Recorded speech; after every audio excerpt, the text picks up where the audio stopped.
اس صحابی نے اس شخص کو سورہ زلزال سکھانا شروع کی. جب انہوں نے سورہ زلزال کی 7ویں آیت سکھائی تو وہ شخص کہتا ہے بس اب مجھے کافی ہے, 7 آیتیں سیکھنی ہے بہت ہے.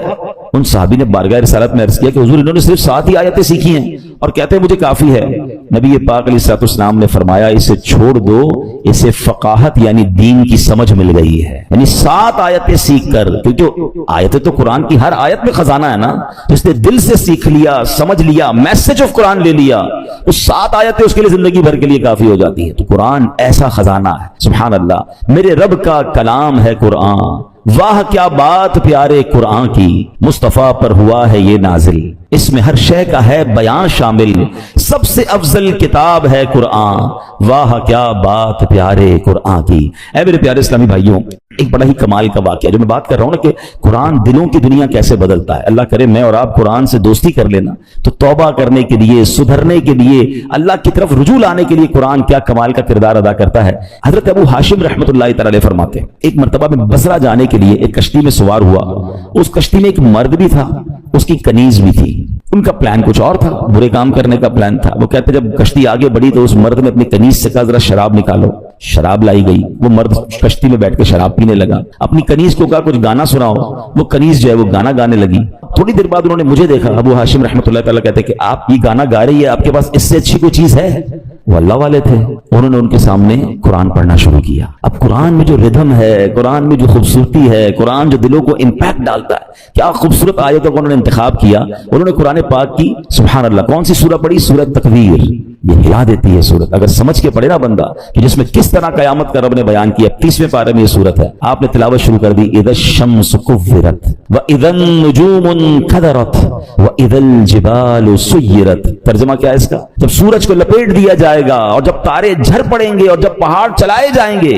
ان آیات کو سن کر وہ شخص رونے لگا. جو شراب پی رہا تھا وہ فوراً کپ کپی تاری ہو گئے, رونے لگا. حضرت نے جب یہ آیت تلاوت کی وَإِذَا الصُّحُفُ نُشِرَتْ, اور جب نامہ اعمال کھولے جائیں گے تو وہ کہنے لگا اے کنیز میں تجھے اللہ پاک کی رضا کے لیے آزاد کرتا ہوں, اس شراب کو بہا دو. پھر اس نے مجھے قریب بلایا اور کہنے لگا میرے بھائی تم کیا کہتے ہو, کیا اللہ پاک میری توبہ قبول فرمائے گا؟ اللہ اکبر. اللہ والے تھے, کیا جواب بھی قرآن سے ہی دیا اور قرآن کی وہ آیت تلاوت کی ان اللہ یحب التوابین ویحب المتطہرین. سبحان اللہ. ترجمہ کنز العرفان, بے شک اللہ بہت توبہ کرنے والوں سے محبت فرماتا ہے اور خوب صاف ستھرے رہنے والوں کو پسند فرماتا ہے. بس اس شراب پینے والے گانے باجے میں منہمک شخص نے جب یہ سنا کہ رب توبہ کرنے والوں کو قبول فرماتا ہے, محبت فرماتا ہے, چلتی کشتی میں اس بندے نے اللہ سے توبہ کر لی. اے میرے پیارے اسلامی بھائیوں, قرآن اس طرح دلوں پر اثر ڈالتا ہے. یاد رہے قرآن کا ایک نام حکمت بھی ہے, یعنی یہ وہ کتاب ہے جس کو پڑھنے سے حکمت و دانائی ملتی ہے. قرآن کریم کا ایک نام صراط مستقیم ہے, یعنی وہ کتاب ہے جو بھولے بھٹکوں کو سیدھے رستے کا مسافر بناتی ہے. قرآن کریم کا ایک نام نور ہے, یعنی وہ عظیم کتاب ہے جو نور بانٹتی اور دلوں کو روشن کرتی ہے. ایک صحابی رسول ہیں حضرت ثابت بن قیس رضی اللہ تعالیٰ. ان کا گھر جو ہے وہ رات بھر چمکتا رہتا تھا, روشن رہتا تھا. آج کل تو ہمارے گھروں میں لائٹیں ہوتی ہیں, اس زمانے میں تو لائٹیں نہیں ہوتی تھی. لوگ رات کو چراغ بند کر دیتے تھے کیونکہ رات کو لائٹ کی ضرورت نہیں ہوتی تھی. تو لوگ حیران ہوتے تھے کہ حضرت ثابت بن قیس کا گھر کیوں چمکتا ہے. سرکار دو عالم علیہ الصلوۃ والسلام کی بارگاہ میں گئے, حضور رات بھر ثابت بن قیس کا گھر جگمگاتا ہے. اچھا صحابہ بھی کمال کے تھے نا, whenever they want to ask something, any unusual thing, وہ کہیں اور نہیں جاتے تھے, وہ جناب رسول اللہ صلی اللہ علیہ وسلم کی بارگاہ میں جاتے تھے. ان کو پتا تھا یہاں سے بڑا پیارا جواب مل جائے گا. سرکار دو عالم علیہ الصلوۃ والسلام نے فرمایا یقیناً ثابت بن قیس رات کو سورہ بقرہ کی تلاوت کرتے ہوں گے. صحابہ گئے, جا کر پوچھا, ثابت بن قیس نے کہا کہ ہاں میں واقعی گھر میں رات کو سورہ بقرہ کی تلاوت کرتا. تو یہ ہے قرآن, یہ ہے قرآن کا نور. سبحان اللہ. چھوڑو یہ ظلمتوں کے شکوے کرو نہ ہر دم, چھوڑو یہ ظلمتوں کے شکوے کرو نہ ہر دم, ہے روشنی کی خواہش قرآن پڑھ کے دیکھو. تو قرآن پاک کی کیا بات ہے. اب قرآن پاک جہاں طبیعتوں پر اثر ڈالتا ہے, انسان کی کیفیتوں پر اثر ڈالتا ہے, وہ قرآن کریم امراض کو بھی دور کرتا ہے. جی ہاں, قرآن کریم باطنی امراض کو بھی دلوں کے صاف کرتا ہے, جسمانی امراض کو بھی کیسے دور کرتا ہے. ذرا سنیے گا, قرآن میں اللہ فرماتا ہے یا ایھا الناس قد جاءتکم موعظۃ من ربکم وشفاء لما فی الصدور. ترجمہ کنز العرفان, اے لوگوں تمہارے پاس تمہارے رب کی طرف سے نصیحت اور دلوں کی شفا آ گئی. مشہور مفسر قرآن حکیم الامت حضرت مفتی احمد یار خان نعیمی رحمۃ اللہ تعالی علیہ اس آیت کے تحت فرماتے ہیں قرآن کریم رب کی طرف سے بندوں کی روحانی پرورش کا ذریعہ ہے. دل کی بیماریاں جو ان پٹ ہوتا ہے نا، دل کی جو باطنی بیماریاں ہیں، فرمایا جہالت، شک، شرک، نفاق، برے عقیدے، برے اخلاق، حسد، کینہ، ہوس، دنیا کی حرص، عداوت، یہ تمام گناہ جو ہیں ان سے قرآن کریم ان سب کی اصلاح کرنے والا ہے. اللہ کرے کہ ہم قرآن کو پڑھیں اور دل سے پڑھیں، انڈرسٹینڈ کرنے کی کوشش کریں کیسے امپیکٹ ڈالتا ہے. ایک اور واقعہ سنیں. اللہ ان توبہ کرنے والوں کے صدقے ہمیں بھی سچی توبہ عطا فرمائے. علامہ ابن جوزی رحمۃ اللہ تعالی لکھتے ہیں ایک عبادت گزار بزرگ تھے، 40 سال تک بر اعظم افریقہ کا بڑا مشہور ملک سوڈان، وہاں ایک غار میں رہ کر اللہ کی عبادت کرتے تھے. کہتے ہیں میں اس غار میں تھا تو ایک شخص اس غار میں آ گیا اور اس کے پاس کھانا بھی تھا، شراب بھی تھی. وہ آ کر بیٹھ گیا، اس نے مجھے دیکھا نہیں، میں اسے نظر نہیں آ رہا تھا. تو اس نے شراب پینا جب جیسے شروع کی، برتن اٹھایا تو میں نے اونچی آواز میں قرآن پاک کی یہ آیت تلاوت کی. یہ آیت جو ہے نا کئی لوگوں کی توبہ کا سبب بنی ہے. بڑے بڑے بزرگ جو ہیں جو بدلے ہیں، جو ان کی لائف کا ٹرننگ پوائنٹ تھا نا، وہ یہ ایک قرآن پاک کی آیت ہے. کبھی موقع ملا تو میں انشاءاللہ اس آیت کو مزید اس کے واقعات بیان کروں گا.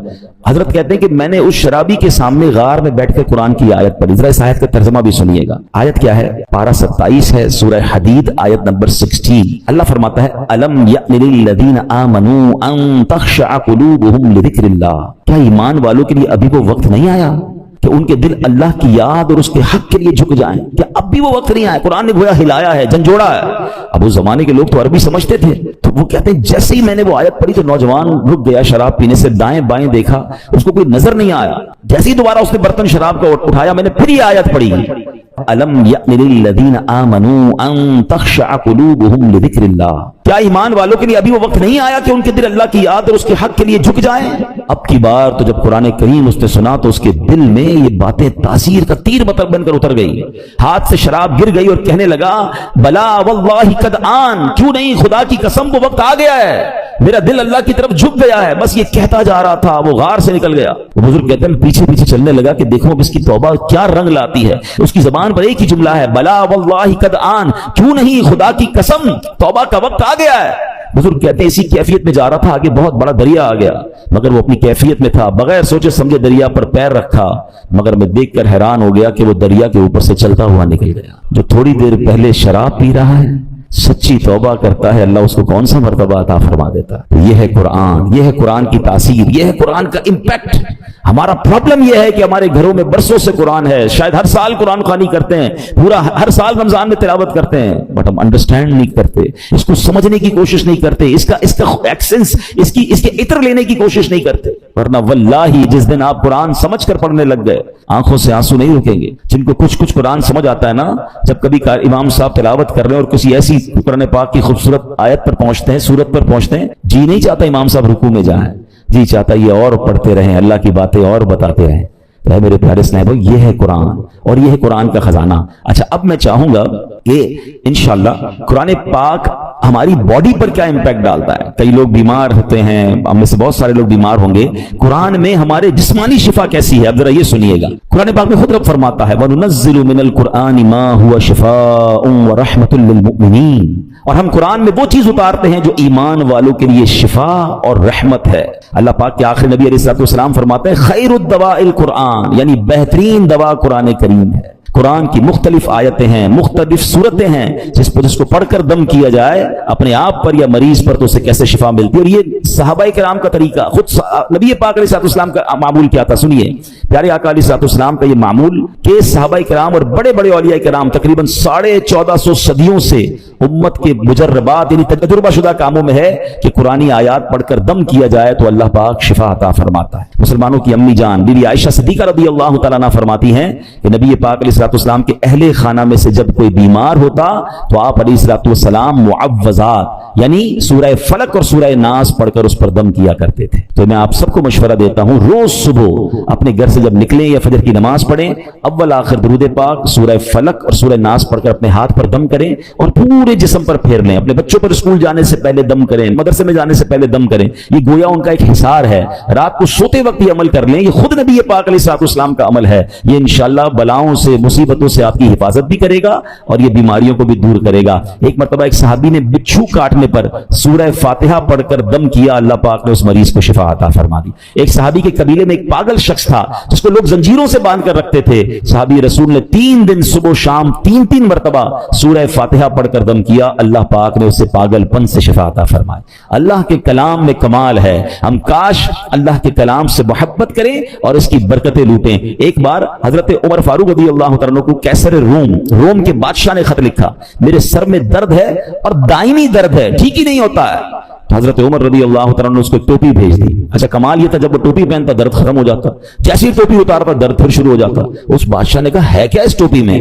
جب اس ٹوپی کو کھولا گیا تو اس ٹوپی میں ایک کاغذ ملا جس پر بسم اللہ الرحمن الرحیم لکھا ہوا تھا. حضرت عمر نے لکھ کے بھیجا تھا. تو اس سے یہ بھی پتا چلا کہ تعویذات جو ہے اس میں کوئی حرج نہیں ہے کہ ان تعویذات میں اللہ کا نام ہو, اس میں قرآنی آیات ہوں. بعض اوقات ماد اللہ جادو اور اس طرح کی چیزیں, اس سے تو کوئی تعلق نہیں ہے, مگر قرآنی آیات, اللہ کے نام, پاکیزہ ناموں سے الحمدللہ بہت برکتیں ملتی ہیں, اور یہ صحابہ کرام اور ہمارے بزرگوں کے طریقے سے ثابت ہے. اب آخر میں چاہوں گا, میں ایک ایسی بات کرنے جا رہا ہوں جو انشاءاللہ آپ کو کام آئے گی کہ قرآن کریم کی کن کن صورتوں سے, کن کن چیزوں سے فائدہ ہوتا ہے, آپ کے کون سے پرابلم سالو ہو سکتے ہیں, آپ کی کون سی بیماریاں حل ہو سکتی ہیں. گھر میں بہت سارے مسائل ہوتے ہیں, ہم بعضوں کا ٹینشن میں ہوتے ہیں کہ یار اس کا کوئی وظیفہ مل جائے, کوئی دم مل جائے. تو ڈائریکٹلی قرآن کریم جو ہے کن کن چیزوں پر انشاءاللہ امپیکٹ ڈالے گا اور آپ کو فائدہ ہوگا, آپ چاہیں تو اسے ریکارڈ کر لیں. اب سنتے ہیں علماء کرام نے احادیث کی روشنی میں اور اپنے تجربے سے قرآنی صورتوں کی الگ الگ تاثیریں بیان کی ہیں. اب سنتے جائیے. سورہ فاتحہ 100 مرتبہ پڑھ کر جو دعا مانگی جائے وہ دعا قبول ہو جاتی ہے. سورہ بقرہ کی تلاوت سے شیطان گھر سے بھاگ جاتا ہے. آیت الکرسی پڑھنے سے محتاجی دور ہوتی ہے. سورۃ الکہف کو ہمیشہ پڑھنے والا دجال کے فتنوں سے محفوظ رہے گا. والدین کی قبر پر ہر جمعہ سورہ یاسین کی تلاوت کرنے سے اس کے حروف کی تعداد کے برابر یعنی پڑھنے والے کے گناہ بخش دیے جاتے ہیں. سورہ دخان پڑھنے سے مشکل دور ہوتی ہے. جو مرنے کے قریب ہو اس پر سورہ جاسیہ کا دم کرنے سے انشاءاللہ ایمان پر موت نصیب ہوگی.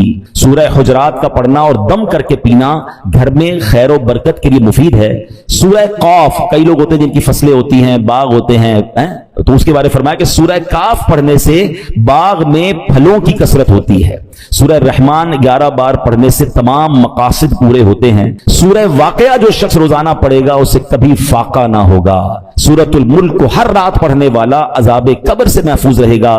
سورۃ المزمل کو 11 بار پڑھنے سے ہر مشکل آسان ہو جاتی ہے. جو بچے حفظ کر رہے ہوتے ہیں ان کے لیے سنیے, سورۃ المدثر کو پڑھ کر حفظ قرآن کی دعا مانگنے سے قرآن کریم کا یاد کرنا آسان ہو جاتا ہے. مریض کے پاس سورہ مجادلہ پڑھنے سے درد میں آرام ملے گا.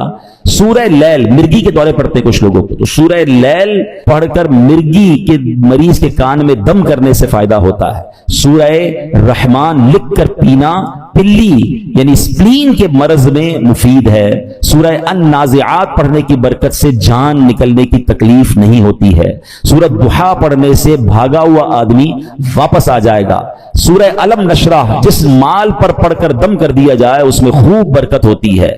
سورہ 3 مرتبہ پڑھنے سے اخلاق و کردار بہترین ہوتے ہیں. سورۃ العلق میں جوڑوں کے درد کا علاج ہے. بزرگ بیٹھے ہوں گے, جوڑوں میں درد ہوتا ہے تو سورہ علق پڑھیں تو انشاءاللہ جوڑوں کے درد کا علاج ہے. جو کوئی صبح و شام سورہ قدر انا انزلناہ فی لیلۃ القدر پڑھے اللہ کریم اس کی عزت بڑھا دے گا. برس اور یرقان یہ بھی بڑے مرض ہیں. فرمایا سورہ بینہ, برس اور یرقان کا اس میں علاج ہے. جس آدمی یا جانور کو نظر لگی ہو اس پر سورہ عادیات کا دم کر دیں, یہ بڑا مفید ہے. سورہ قارعہ پڑھنے سے بلاؤں سے حفاظت رہتی ہے. جس پر قرض ہو غور سے سن لے, سورہ تکاثر 300 بار پڑھ لے تو انشاءاللہ بہت جلد قرض ادا ہو جائے گا. سورہ عصر پڑھنے سے غم دور ہوتا ہے. فرمایا کوئی دشمن کا خوف ہو سورہ قریش پڑھے تو اس سے انشاءاللہ جان کی حفاظت ہوتی ہے. اور سبحان اللہ سورہ فلق اور سورہ ناس سے جن, حاسدین اور شیطان سے حفاظت رہتی ہے. قل هو اللہ احد سورہ اخلاص یہ تہائی قرآن کے برابر ہے.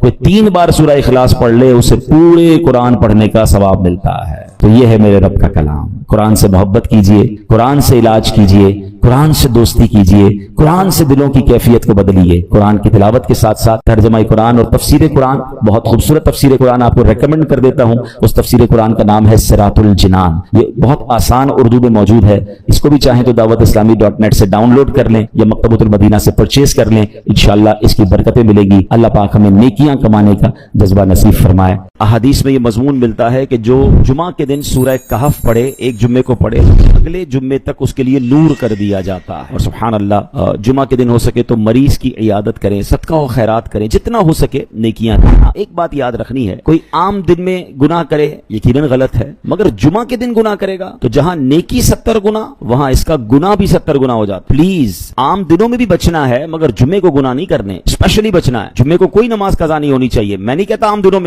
میں بھی نہیں ہونی چاہیے, مگر کتنی افسوس کی بات ہے کہ جمعے کی نماز پڑھتے